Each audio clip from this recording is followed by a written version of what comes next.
Claro, muchísimo. Ese es otro de los pilares fundamentales de la mitografía oficial para justificar esta supuesta independencia, que independencia no fue jamás, sino que significó una dependencia al imperialismo anglosajón, al imperialismo británico, al imperialismo financiero británico.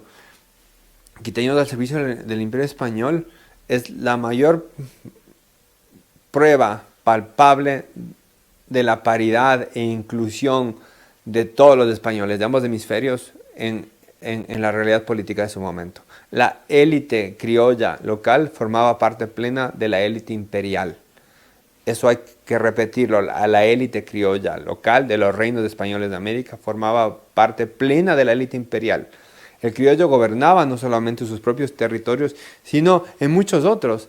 En España, en el territorio actual, en la España remanente, en la España europea, hubo virreyes quiteños en Cataluña, copríncipes de Andorra quiteños, gobernadores de La Coruña y muchísimos otros que ahora no se me vienen a la cabeza, que están en mi libro, varios de ellos representantes, por supuesto, en las cortes, no solo las de Cádiz, que son las últimas y las más recientes en nuestra historia, sino permanentemente a través de los procuradores de las ciudades, representando los intereses políticos de sus reinos a lo largo de los 3 siglos, siempre.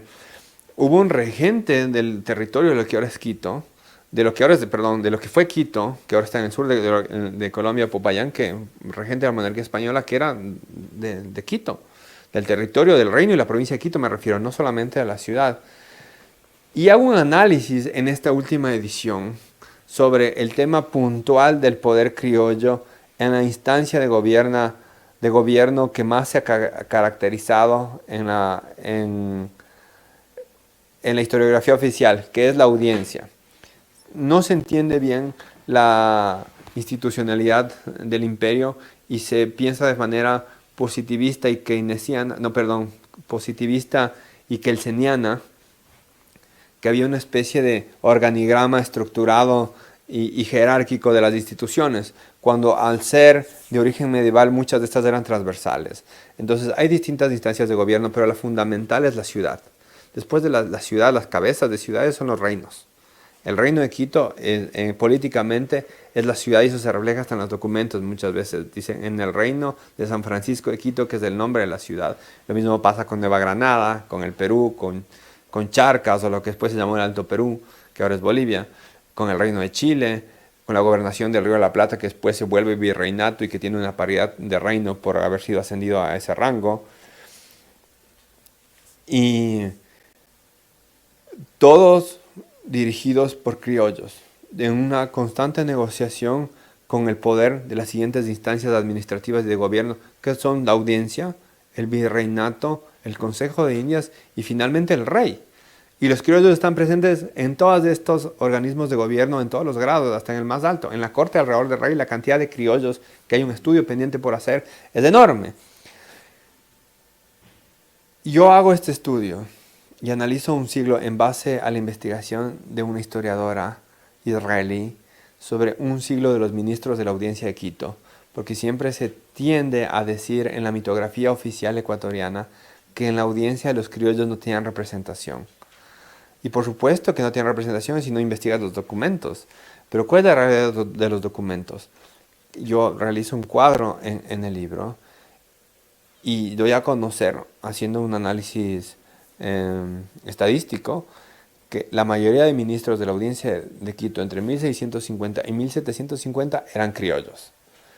Entonces, si el poder formal de la audiencia, que le preocupa tanto la historiografía, fue dominado por criollos por un siglo, además del poder real, que eran los cabildos, que era plenamente ocupado por ellos, no podemos hablar de ningún tipo de exclusión de ellos en la política local e imperial. Y ahora hemos visto una exposición muy agradable de ver el tornaviaje en el Museo del Prado. Y ahí se ve esa representación de la élite imperial americana, hispanoamericana en la península, en estos imponentes cuadros de la nobleza local que tenían sus intereses aquí. No, no solamente quiteños, peruanos, quitenses, que son de la provincia del Reino de Quito, neogranadinos, novohispanos, rioplatenses y demás. Tenían el gobierno y sus intereses y su desarrollo no solamente en América, aquí en Europa.